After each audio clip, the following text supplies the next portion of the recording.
Welcome into the San Francisco 49ers Report by Chat Sports. Chase Sr. here with you, no matter where you are, how you're tuned in. I appreciate you for making tonight's show a part of your night.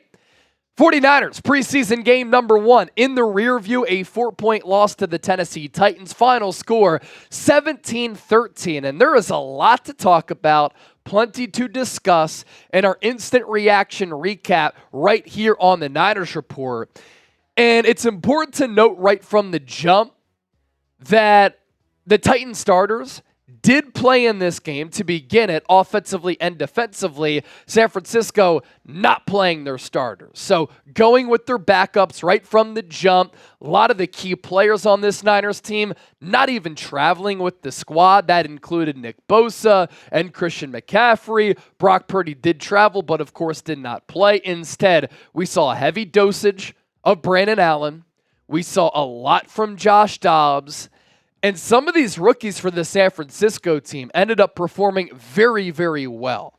After a preseason game, you never want to react to the scoreboard. You want to look at position battles.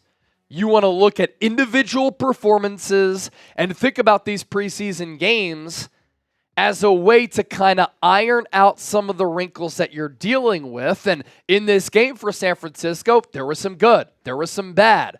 There were some good moments, concerning moments, so let's break it down. I first want to start off on the offensive side of the football. I thought what Kyle Shanahan did was pretty cool here tonight. He actually allowed Klay Kubiak to call the plays. Klay Kubiak's brother, Clint Kubiak, used to be the pass game coordinator for San Francisco last year. He's currently calling the plays as the offensive coordinator for the New Orleans Saints. So Kyle Shanahan giving Klay Kubiak some runway here to just get some play calling experience under his belt. And the Niners did start this game offensively on the first drive of the game. We got to look at the new kickoff. Trent Taylor getting a lot of action there. And with Klay Kubiak calling the plays, I really liked what I saw from the Niners on their opening drive. Right from the jump, we saw an 11-play, 74-yard scoring drive, which spanned nearly 6 minutes. And this is really a trademark of the San Francisco organization. When Kyle Shanahan's calling the plays, and tonight Kubiak, they have been a dominant team on their opening drives. The stats, the data, the analysis there is very, very impressive. They're so efficient when they're able to get the ball first, and oftentimes those drives result in a touchdown. That's exactly what happened on this drive. Brandon Allen getting the start, and I thought he did some really good things. He finished 7 of 13 for 98 yards. Those numbers could have been even better. He had 2 great throws downfield to Tay Martin and Ronnie Bell. Both of those players dropped those long balls in which they were precision throws. But Brandon Allen, who isn't known to have a strong arm, I thought he threw with a little bit of zip. On that first drive, we saw Jordan Mason get a bulk of the carries. He looked fantastic. He has had an awesome training camp. The Niners are very banged up at running back. Christian McCaffrey, Elijah Mitchell, Isaac Guerendo not playing in this game. Ideally, you want to see more from Jordan Mason. He didn't play beyond the first drive because the Niners are hurt at running back, and they want to make sure that Jordan Mason can stay healthy. He always seems to pick up 5 or 6 yards every carry. He broke tackles. He carried the pile. He ran with physicality and decisiveness. This offseason in training camp, he's worked on his hands as far as a pass catcher. We didn't get to see a lot of that. But on the opening drive, Jordan Mason had 6 carries for 34 yards. He averaged 5.7 yards per carry. I think it's going to be really important this year for San Francisco to not run Christian McCaffrey into the ground. He led the NFL in touches last year. He had more than 2,000 all-purpose yards, NFL Offensive Player of the Year, top 5 in MVP voting.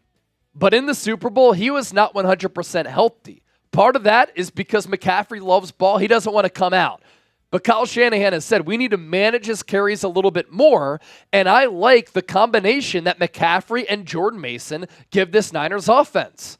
McCaffrey can do everything. He's more of that lightning, although he has the physicality to his game. Jordan Mason is the thunder, and he can run right up the middle behind a bad offensive line and seemingly always pick up really positive plays. Now, on that first drive, we did see Colton McKivitz have a false start. That was not good. Ronnie Bell had a good catch downfield, but then later in the game, he had a couple of drops. He started to come on the last few practices, but some dull moments for him. Brandon Allen had a big-time throw to Chris Conley. His good training camp continues as San Francisco is very deep at the wide receiver spot and at the linebacker position. Cody Schrader tonight had a really good return as a kick returner that could maybe help increase his chances of making this team. Although Trent Taylor, the primary punt and kick returner, the Niners and Kyle Shanahan seemed to like his sure-handedness as he made a return to the Niners this offseason. Cody Schrader, outside of that good return, didn't really do much. That was more of a byproduct of this offensive line not really pushing the line of scrimmage all that much. So I'm going to get to some defensive takeaways coming up here just around the corner. But first, make sure you subscribe to the channel. Get ready for the regular season with us right here on the Niners Report. We had an awesome watch party tonight. Well over 70,000 people joining us.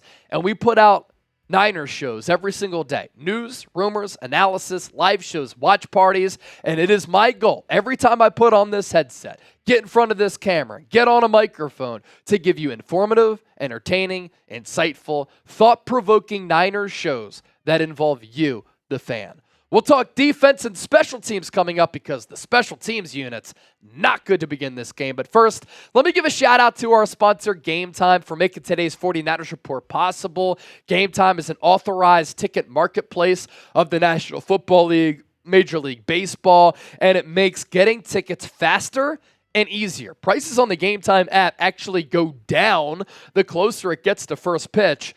And with killer last-minute deals, all-in prices, views from your seat, and their lowest price guarantee, Game Time takes the guesswork out of buying Major League Baseball tickets. But NFL tickets with Niners Saints preseason game number 2 coming up just around the corner. I also love how you can see the view from your seat before you buy so you know what to expect when you arrive. If you want the aerial option, you can have that as well. But the technology on this app, how easy it is to use, it's incredible. So download the Game Time app for free, make an account, and when you use the code CHATSPORTS, you get $20 off your purchase. Terms apply. Create an account, redeem the code CHATSPORTS for $20 off. Last-minute tickets, lowest price guaranteed.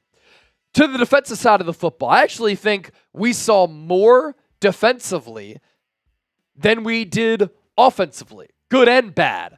First of all, this Niners team could not get off the field on third downs. It was a problem.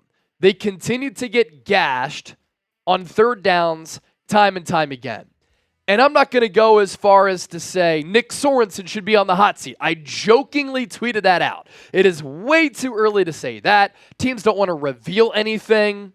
But if this Niners team can't get off the field on third downs, that, of course, is a really big issue. And the Niners didn't seem to be prepared for some of those critical situations. Tennessee was 9 of 17 on third downs. I will give Sorensen and San Francisco credit. They got better stopping the Titans on those third downs later in the game, and they did have 2 really good fourth down stops. So again, some good, some bad. But the third down defense to start the game for the majority of it, I thought was trash. To the good, the 49ers are extremely deep at the linebacker position. And specifically, they have some really intriguing young linebackers. I've talked a lot on this show about Dee Winter and Jalen Graham, the late-round picks from the 2023 draft. Jalen Graham is a player who last year in the preseason played quickly, can shoot the gap very quickly. He plays with his hair on fire, shot out of a cannon. He can diagnose plays really quickly and be very active in just causing disruptive plays, TFLs, sacks, good pursuit skills. He did that a lot at TCU.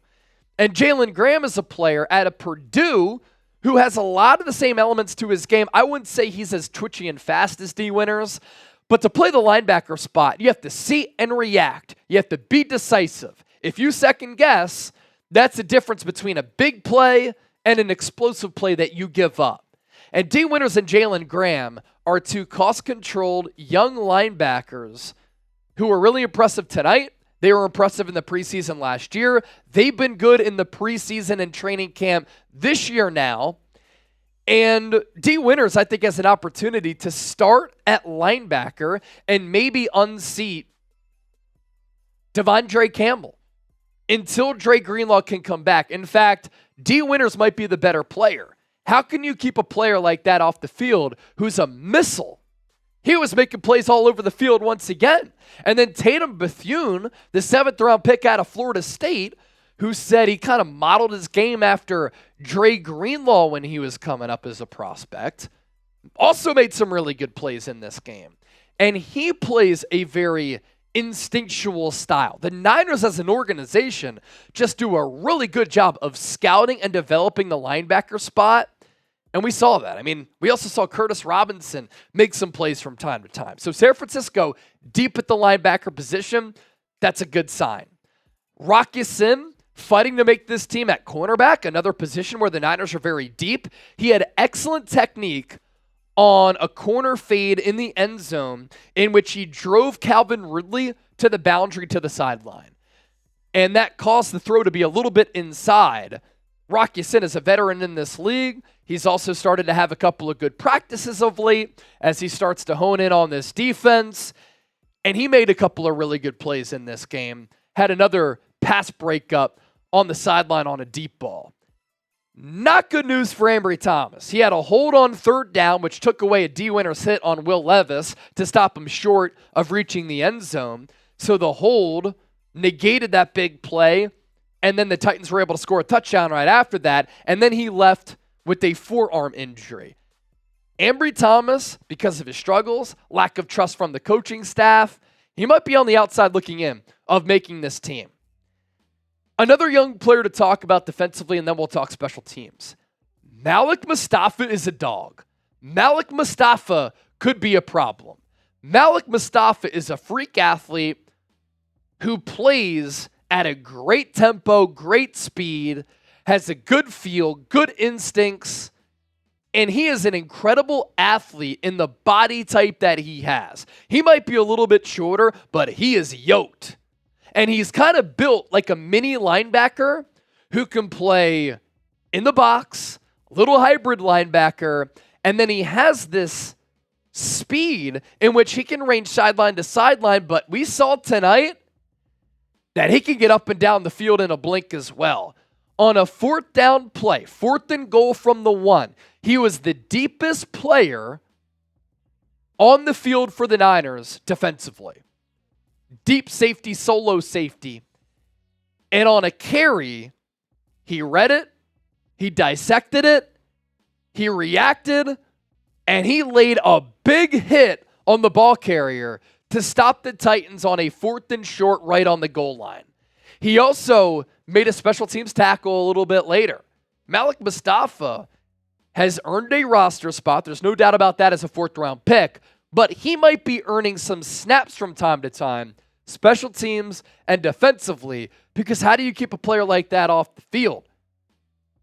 And then Tatum Bethune, again, made a couple of really nice plays. So those are my defensive takeaways. Special teams notes. We have a new kickoff. I like it. You have to scheme for it. It can lead to athletes making plays with the football as return men.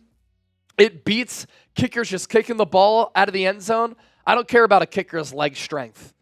I want to see football plays, and we see football plays with these new returns. Niners really struggled. Bad first kickoff in coverage allowed the Titans to start their first drive at the 30, and then a 15-yard penalty on Jalen Graham moved the ball up to the 15. Can't happen. And then their first punt coverage was also bad. Now, the punt may have outkicked the coverage as Mitch Wishnowsky is out, but the punt coverage and the kickoff coverage, not good for San Francisco. And then more bad on special teams as Wishnowsky is out. Presley Harvin, there's a reason that he was let go by the Pittsburgh Steelers. He constantly outkicked the coverage, putting the coverage unit in a disadvantageous spot to try to make a play. So that is my instant reaction from everything that we saw transpire in this preseason opener for the Niners. 4-point loss against Tennessee. They will take on the New Orleans Saints. Preseason game number 2 after a couple of joint practices in Irvine, California. I've been asked, is it an open practice? I don't believe so, so I don't think fans are going to be able to go. With that, we round out with this, your biggest winner and loser from the Niners' first preseason game. Let me know down in the comments section. Thank you so much for supporting the show, and we'll catch you next time here on the San Francisco 49ers Report.